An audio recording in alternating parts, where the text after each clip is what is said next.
Bonsoir et bienvenue pour ce mercredi soir et toujours l'étude cette lettre qui Paul écrire à l'église d'Éphèse et le chapitre 5, le verset 25 à 33. Marie, aimez vos femmes comme Christ a aimé l'église et s'est livré lui-même pour elle, afin de la sanctifier par la parole après l'avoir purifiée par le baptême d'eau, afin de faire paraître devant lui cette Église glorieuse, sans tache, ni ride, ni rien de semblable, mais sainte et irrépréhensible. C'est ainsi que le mari doit aimer leur femme comme leur propre corps. Celui qui aime sa femme s'aime lui-même.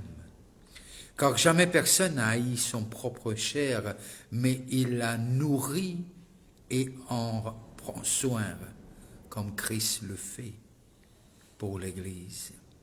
Parce que nous sommes membres de son corps. C'est pourquoi l'homme quittera son père et sa mère et s'attachera à sa femme, et les deux deviendront une seule chair. Ce mystère est grand. Je dis cela par rapport à Christ et à l'Église. Du reste, que chacun de vous aime sa femme comme lui-même et que la femme respecte son mari. Que Dieu bénisse la lecture de sa parole. Mon vie salue ceux qui peuvent nous de l'étranger et ceux qui peuvent nous localement. Que Dieu vous bénisse.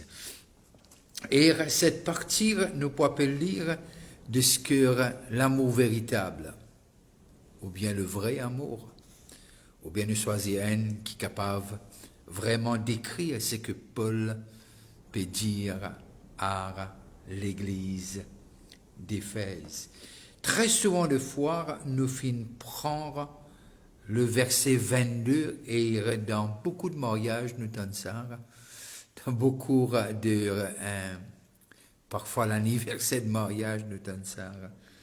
Femmes, soyez soumises à vos maris comme au Seigneur.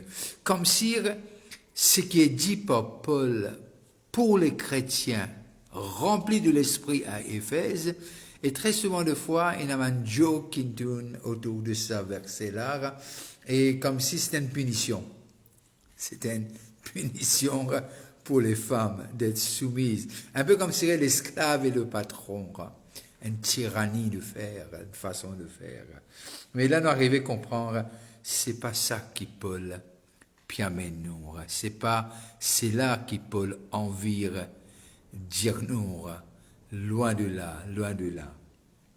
Et là, le verset 25, il dit cause Marie, aimez vos femmes comme Christ a aimé l'Église, comme si ce n'était pas assez, et il continuait, et s'est livré lui-même pour elle. Livré lui-même pour elle. Et là, on arrivait à comprendre de ce que, les mettre clair de ce que Marie, le verset 25, aimez vos femmes.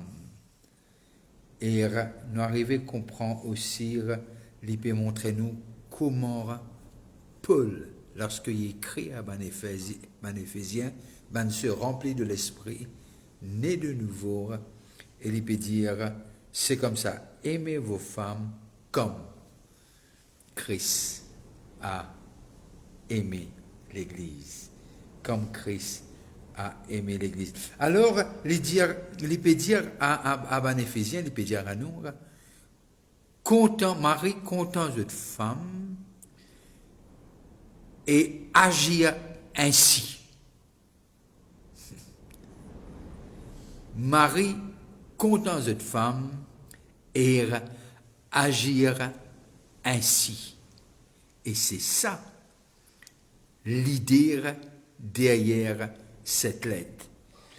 Et nous arrivons à comprendre le verset 29, 30 et 32, il cause un peu de ce côté mystique, car jamais personne n'a haï son propre chair, mais il la nourrit et en prend soin comme Christ le fait pour l'Église.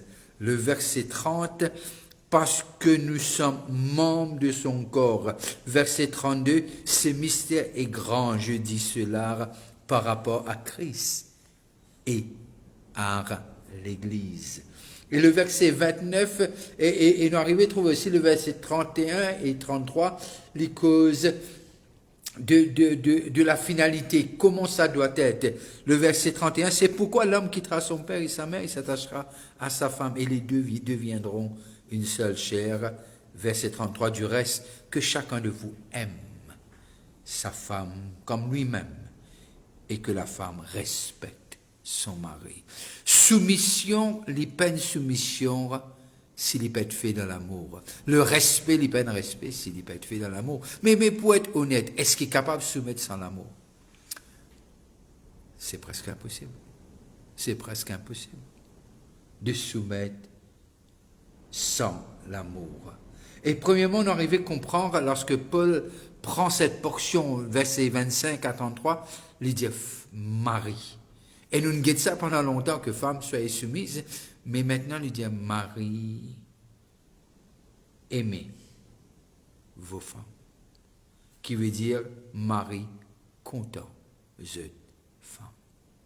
Et là, il y apporte de ce que soumission pour la femme, l'amour pour le mari, il apporte l'harmonie, il apporte la paix, il apporte l'unité. Soumission de la part de la femme, l'amour de la part du mari, il apporte harmonie, paix et unité. Et nous disons, pas capable de la soumission sans l'amour. Et là, nous arrivons à comprendre de ce que Dieu, l'y placé dans le mariage, et Paul en vie amène les choses claires et nettes, et aussi vraiment mettre les choses en perspective. Et nous arrivons à comprendre de ce que dans cette relation d'amour, quand il y a l'amour, leadership devient facile. Quand nous comptons, leadership devient facile. Et sans l'amour, leadership est vraiment difficile. Vraiment difficile. Et Paul amène au centre. Et lorsque Paul explique l'amour, il servait d'une définition assez haute. C'est pas ni Eros, ni Philéo, mais c'est Agapao. Et alors, les piamènes l'ont niveau de vraiment l'excellence. Et là, il n'y a pas cause un amour ni charnel, ni amitié. Il peut cause un amour qui vient d'en haut. Qui fait? Il peut cause à ceux qui sont nés de nouveau. Il peut cause à citoyens du ciel sur la terre. Il peut cause à ambassadeurs. Il peut cause à des fils et des filles. Il peut cause à nous, ceux qui finissent nés de nouveau. Ceux qui finissent nés de nouveau à Éphèse. C'est ça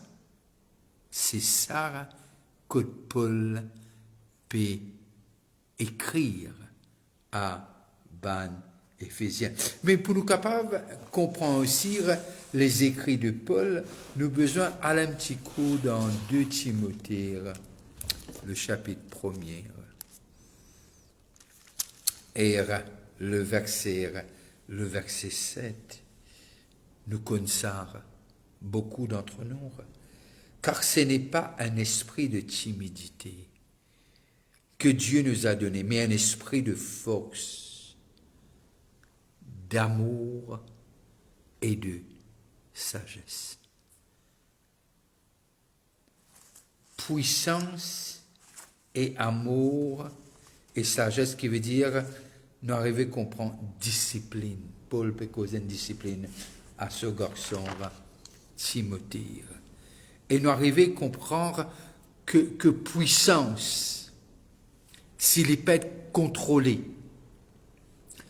par l'amour, nous vînes ban tyrannie. Nous commençons, vînes ban, comment nous dit en anglais, ban control freak, qui veut dire nous vraiment, nous envie de contrôler. Mais nous arrivons à comprendre par le texte, et dans le contexte qui Paul peut causer, l'idée leadership, qui sortit, qui prend naissance de l'amour. Et c'est ça qu'il peut dire à l'homme. Aimer, mari, content de femme. Et nous devons aussi comprendre ce que dans ce qualité de leadership, qui finit appelé mari pour être à la tête, pareil comme Christ est à la tête de l'Église, de ce que pas capable de diriger si nous pas contents. Nous n'avons même droit de diriger si nous pas contents. Si nous pas contents. L'impossible. C'est un leadership de l'amour. Et c'est ça qui Paul peut causer dans ce contexte. Bien sûr, nous tous nous connaissons, bon, pas qu'à dire nous tous, mais presque les chrétiens, nous connaissent un peu Eros, qui veut dire où sort l'érotisme. Et c'est un amour charnel, un désir, et c'est quelque chose qui est assez égoïste, ce qui est érotique. Et aussi, nous connaissons ce qui est philéo, qui veut dire cette amitié profonde. Et nous avons aussi le agapéo que nous guettons, que Pierre et Jésus, dans Jean le chapitre 21, le verset 15 à 17, il cause de quelque chose, il cause un petit dialogue entre Pierre, entre Jésus et Pierre. Il dit, est-ce qu'il vraiment te compte en moi? Mais Pierre répond-lui, il dit comme ça, te connais, on a beaucoup d'amitié pour toi. Mais Jésus peut te causer à lire, 2 premières fois, Jésus peut causer à lire, agapé. À 3e fois, Jésus vient même niveau que Pierre. Dieu dit, est-ce qu'il te filie au moins? Et là, nous trouve de ce que Pierre brisait. De ce que Pierre brisait. Il dit, il te connaît. Te connaît. Là, il peut cause philéo, qui veut dire cette amitié. Et nous aussi le agapé, parce qu'on connaît bien Jean 3,16, quand il a tant aimé le monde qu'il a donné son Fils unique. Il a tant aimé le monde. Le mot agapé. Mais dans le mariage, nous avons besoin d'être clair et net. Dans le mariage, les 3 sont importants. Il ne fallait pas nous être ça des premiers, là, non, c'est important. Mais là, dans le contexte d'Éphésiens, les cause de agapé. Nullement veut dire qui donne mariage si des chrétiens, si des chrétiens sont mariés. Besoin d'une attirance, besoin d'un désir, besoin d'une amitié. C'est difficile d'épouser. Mais parfois, nous y croyons que si des chrétiens, vous êtes capables de marier. Non. Besoin d'une attirance, besoin d'un désir, besoin d'une envie. Alors, nous pas qu'à zéter. Ça 2 premiers là, Eros et Philéo, en dehors. Non. Les forment partie. Mais dans le texte qui Paul puis adresse lire à cette église d'Éphèse, il peut faire maintenant comprendre ce que... Non. On a besoin de tout ça, mais simplement pour capable, content, mari content de femme, besoin de cet amour qui vient de l'Esprit de Dieu. Et ça ne peut pas se faire sans cet amour de Dieu. Alors, nous arrivons à comprendre quand nous lisons dans Galates 5, 22, il dit, un fruit de l'Esprit, c'est l'amour, c'est agapé. Et nous arrivons aussi à comprendre de ce que Éphésiens 5, 18, les mettre clair, les dire comme ça, nous pas enivrés du vin, mais soyez remplis de l'esprit. Soyez remplis de l'esprit. Et là, nous arrivons à trouver, nous arrivons à comprendre de ce qui nous besoin. Nous besoin ce fruit pour capable vraiment mettre en pratique. Et tout ce qui est né de Dieu, à l'esprit de Dieu. Tout ce qui est né de nouveau, à l'esprit de Dieu. Et là, lorsque Paul peut écrire, il peut cause des fruits de l'esprit, et c'est pas ni Eros ni Philéo, mais c'est agapé. L'amour agapé. Et là, nous arrivons à comprendre, quand nous sommes remplis de l'esprit, selon Galates 5, 22, nous aussi être remplis de l'amour. Ne pas qu'à dire être remplis de l'esprit et qui nous peine l'amour. Ça, c'est pas vrai. Et il y a un paradoxe. Il y a un paradoxe.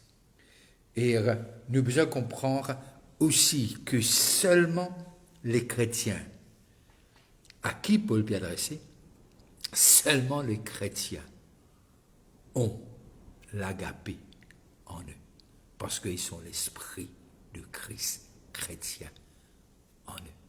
C'est impossible de donner ce qu'on n'a pas. Et là, Paul peut dire à ban chrétiens, à ban ceux qui sont remplis de l'esprit, de ce cœur, voilà, c'est cet amour.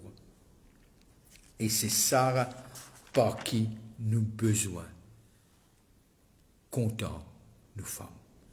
Et c'est ça qui Paul peut expliquer dans ce texte. Nous ne guettons pendant longtemps, nous ne tonnons pendant longtemps. Marie, soumets-toi à ta femme, soumets-toi à ton mari. Là, Jésus dit quelque chose. Jésus dit quelque chose. Il dit, Marie, content cette femme. Et puis il dit comment faire. Nous allons guetter ça la semaine prochaine. C'est un plaisir d'être avec vous. Tous ceux qui passent à table, je veux vous dire bon appétit.